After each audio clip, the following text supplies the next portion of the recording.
One of the key subjects that still needs to be addressed when it comes to North Korea is medical assistance. According to a foundation that works closely with the regime, in terms of humanitarian aid, currently tuberculosis is a more serious issue than malnutrition. Here's Park Hee-jun with a closer look into the situation. One thing North Korea needs desperately, but which has received too little attention, is medical assistance. The Eugene Bell Foundation has been working with Pyongyang since the 1990s to fulfill the humanitarian needs of the North Korean people. The foundation aims to eradicate tuberculosis, which has become resistant to drugs, a dire issue that requires international attention. Tuberculosis is North Korea's number 1, 2, and 3 biggest health challenge. I think it far outstrips any other disease and arguably even concerns for malnutrition because it's an airborne infection. And it can go dormant and become active decades after someone actually contracts it. An estimated 8,000 North Koreans contract multi-drug-resistant TB every year.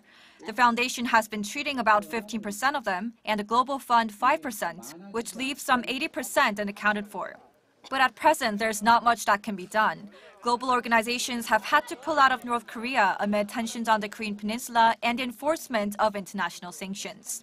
The latest sanctions, for instance, prohibits metal.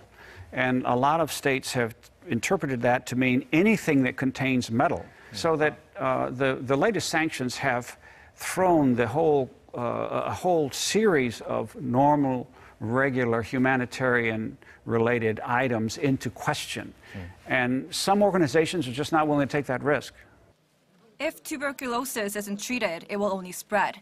Regardless of the obstacles that now exist, Dr. Linton believes that humanitarian problems like TB should not be sidelined by politics.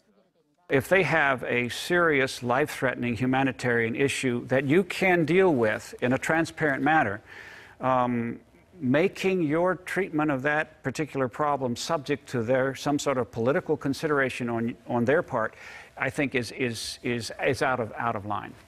So there should be a dual-track system where basic humanitarian needs are met with regardless of the political or military tensions.